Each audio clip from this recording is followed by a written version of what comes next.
বন্ধুরা, ডিম, দই, ময়দা ও মাইক্রোওভেন ছাড়া আটা ও অল্প কিছু উপকরণ মিশিয়ে এত সহজভাবে গ্যাসের চুলায় আটার হেলদি, নরম, স্পঞ্জি, সুন্দর কালার আর অসাধারণ স্বাদের টি টাইম কফি কেক তৈরি করা যায়, ভিডিওটা না দেখলে বিশ্বাসই হবে না। সকাল বিকেল চায়ের সাথে দারুণ লাগবে। আর দেখুন কেকটা কতটা সুন্দর হয়েছে। সম্পূর্ণ ভিডিওটা দেখতে থাকুন, আশা করছি ভালো লাগবে।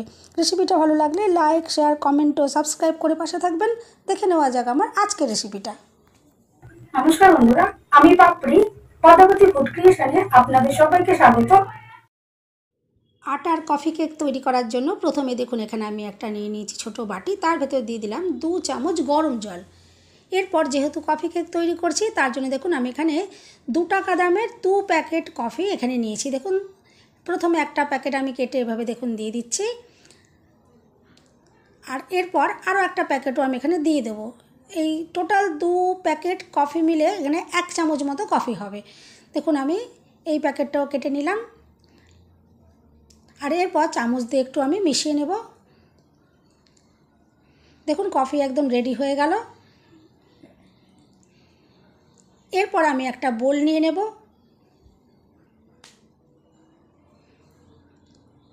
আর তার ভেতরে আমি দিয়ে দিচ্ছি 1/2 কাপ গোটা চিনি। আমি এখানে গুঁড়ো চিনি নিচ্ছি না, গোটা চিনি দিয়ে কিন্তু দেখবেন খুব সহজেই তৈরি করা যাবে।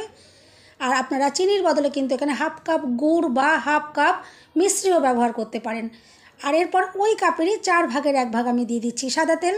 চাইলে কিন্তু এখানে বাটারও দিতে পারেন, তাহলে কিন্তু কেক আরও বেশি টেস্টি তৈরি হবে। এরপরে আমি নিয়েছি 1 কাপ হালকা গরম দুধ। এখান থেকে দেখুন কিছুটা পরিমাণে আমি দিয়ে দিলাম।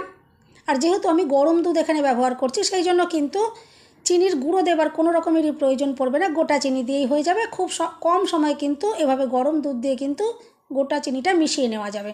আর এখানে আমি অল্প করে একটু নুন দিয়েছি, অবশ্যই একটু নুন দেবেন, দেখবেন কেক কিন্তু ভীষণই টেস্টি তৈরি হবে।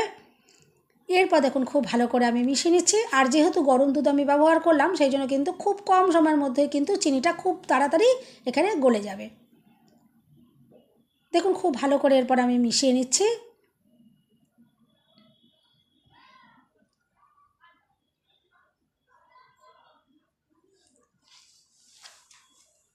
আর গরম দুধ দেওয়ার জন্য কিন্তু খুব তাড়াতাড়ি এটা মিশে যাবে। এরপর দেখুন যে কফি আমি তৈরি করে রেখেছিলাম, কফিটা দেখুন এখন মিশ্রণের মধ্যে আমি দিয়ে দেব। আর এরপর আবারও খুব ভালো করে একটু মিশিয়ে নেব।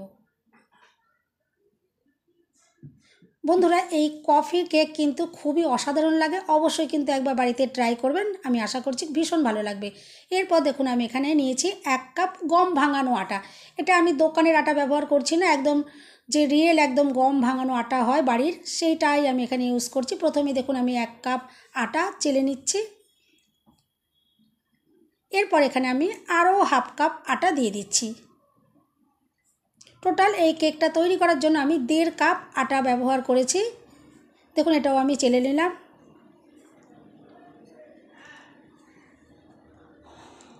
আর এরপর আমি এখানে দিয়ে দিচ্ছি 1 চামচ মতো ভ্যানিলা এসেন্স। এতে কিন্তু সুন্দর একটা ফ্লেভার আসবে, কফি আর ভ্যানিলা এসেন্স মিশে কিন্তু অসাধারণ একটা টেস্ট আসবে। এরপর দেখুন আমি লিকুইড দুধ অল্প অল্প করে দিয়ে এভাবে একটা মিশ্রণ রেডি করে নেব। আর লিকুইড দুধ কতটা লাগলো আমি সেই মাপটাও আপনাদেরকে বলে দেবো। আর এই লিকুইড দুধটা কিন্তু আর গরম নয়, এটা কিন্তু এখন নর্মাল।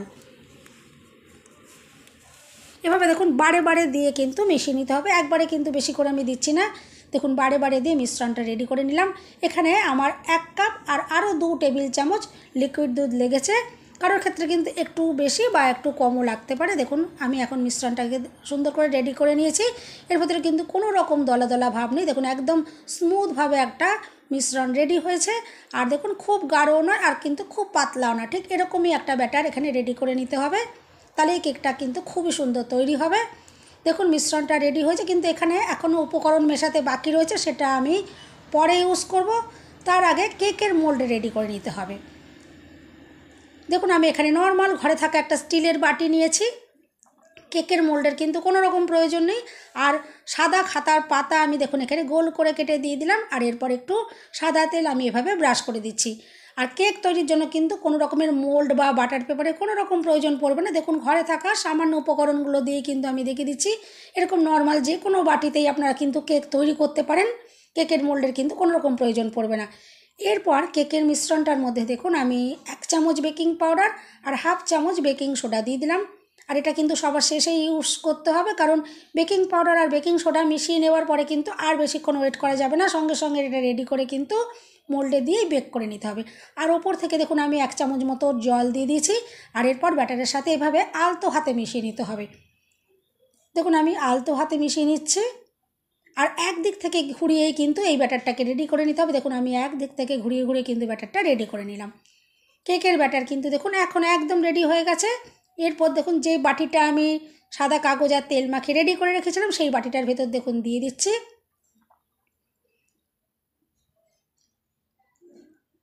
সম্পূর্ণ মিশ্রণটাই দেখুন আমি দিয়ে দিলাম। আর যে বাটিটাই আপনারা ইউজ করবেন যাতে ওপরে খানিকটা জায়গা ফাঁকা থাকে, কারণ কেকটা যখন রেডি হবে এটা কিন্তু বাটি ভর্তি হয়ে যাবে, ফুলে কিন্তু একদম ডবল হয়ে যাবে। সেই জন্য কিছুটা জায়গা যাতে ফাঁকা থাকে, দেখুন এতটা জায়গা ফাঁকা রয়েছে। এরপর আমি একটু ট্যাপ করে দিলাম যাতে ভেতরে যে এয়ারটা আছে বেরিয়ে যায়। আর এরপর দেখুন একটা জায়গা আমি 5 মিনিট আগে হাই ফ্লেমে গরম করে নিচ্ছি এভাবে চাপা দিয়ে। ওপর থেকে এভাবে চাপা দিয়ে কিন্তু জায়গাটাকে গরম করে নিতে হবে। আর ভেতরে একটা আমি স্ট্যান্ড দিয়ে দিলাম। আর যে সকল বন্ধুদের স্ট্যান্ড নেই আপনাদের কোনো সমস্যা নেই, এখানে একটা যে কোনো বাটি একটু উল্টো করে বসিয়ে দিলেই কিন্তু হবে। আর তার উপর দেখুন আমি এখন কেকের এই বাটিটা বসিয়ে দিলাম। আর ওপর থেকে আমি আবারও একটা চাপা দিয়ে দেব। আর একদম গ্যাসের ফ্লেম লোয়েতে রেখে প্রথম অবস্থায় আমি 10 মিনিট বেক করে নেব। আর বন্ধুরা এমনভাবে চাপাটা দিতে হবে যাতে ভেতরের তাপটা কোনো মতে না বাইরে বেরোতে থাকে, তাহলে কিন্তু কেক তৈরি হতে অনেকটা বেশি সময় লেগে যাবে আর কেকের উপরে কালার আসবে না। আর সবসময় ওপরের ঢাকনাটা আপনারা স্টিলের বা অ্যালুমিনিয়ামের দেওয়ার চেষ্টা করবেন, তাতে কিন্তু সুন্দর কালার আসবে আর কম সময়ে তৈরি হবে। দেখুন 10 মিনিট পর আমি আপনাদেরকে দেখাচ্ছি। দেখুন কত সুন্দরভাবে কেকটা এখনই কত ফুলে উঠেছে। এরপর ওপর থেকে আমি একটু ড্রাই ফ্রুটস দিয়ে সাজিয়ে দিচ্ছি। চাইলে কিন্তু ড্রাই ফ্রুটস আপনারা নাও ইউজ করতে পারেন, এটা আমি দেখার সৌন্দর্যের জন্য আমি একটু ইউজ করলাম। হাতের কাছে যদি থাকে দিতেও পারেন, আর হাতের কাছে যদি না থাকে নাও দিতে পারেন। দেখুন আমি এখানে একটু কাজু কিশমিশ আর চেরি দিয়ে সাজিয়ে নেব। এটা যেমন দেখতেও সুন্দর লাগবে আর খেতেও কিন্তু খুবই সুন্দর লাগবে, কিন্তু হাতের কাছে না থাকলে না দিলেও কিন্তু কোনো সমস্যা নেই। এমনিতেই যদি আপনারা প্লেন কেক বানিয়ে নেন তাতেও কিন্তু কেকটা ভীষণই টেস্টি লাগবে। দেখুন আমি একটু এভাবে একটু সাজিয়ে নিচ্ছি। বন্ধুরা রেসিপিটা ভালো লাগলে একটা লাইক দিতে কিন্তু একদম ভুলবেন না। চ্যানেলটা সাবস্ক্রাইব করে আমার পাশে থাকার অনুরোধ রইল। বেল বাটন ক্লিক করে রাখবেন যাতে আমি যখনই নতুন ভিডিও আপলোড করব সঙ্গে সঙ্গে নোটিফিকেশান সবার আগে আপনার কাছে পৌঁছে যাবে। বন্ধুরা আমার চ্যানেলে কিন্তু অনেক কেকের রেসিপি রয়েছে, যে সকল বন্ধুদের এখনও সেগুলো দেখা হয়নি প্লিজ একটু সময় করে আমার ছোট্ট চ্যানেল ঘুরে আসবেন। আমি আশা করছি রেসিপিগুলো কিন্তু ভীষণ ভালো লাগবে।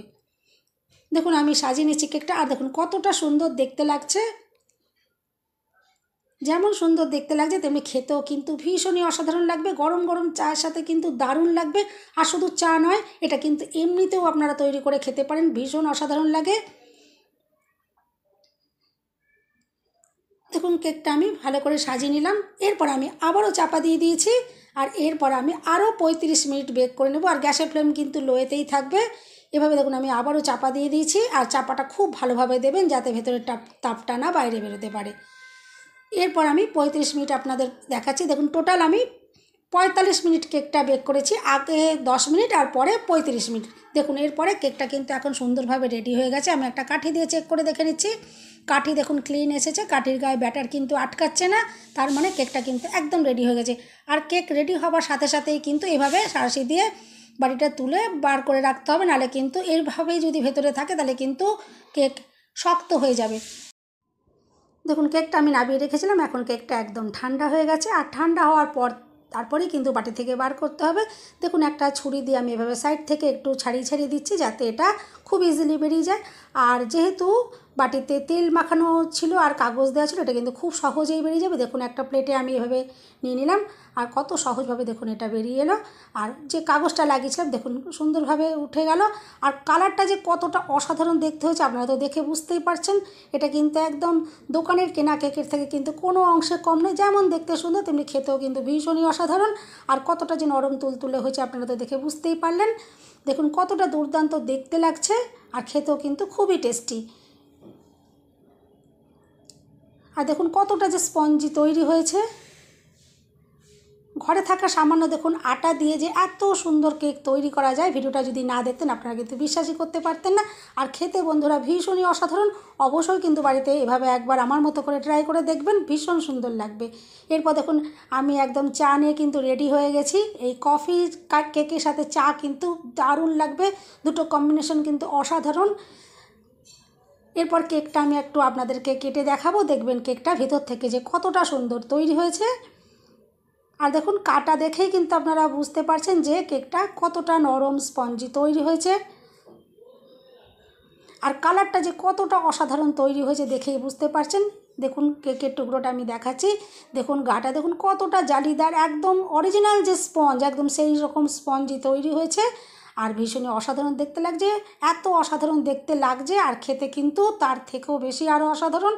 আর কালারটা শুধু দেখুন কত দুর্দান্ত, একদম মাইক্রো ওভেনের কালারের থেকে কিন্তু কোনো অংশে কম নয়।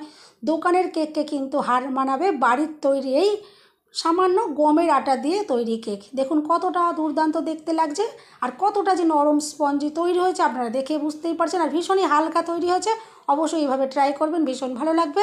বন্ধুরা রেসিপিটা ভালো লাগলে একটা লাইক দিতে কিন্তু একদম ভুলবেন না, চ্যানেলটা সাবস্ক্রাইব করে আমার পাশে থাকার অনুরোধ রইল। দেখুন আমি চা নিয়ে কিন্তু একদম রেডি কেক খাওয়ার জন্য।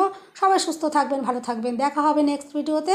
ভিডিওটা শেষ পর্যন্ত দেখার জন্য সবাইকে রইল অসংখ্য অসংখ্য ধন্যবাদ।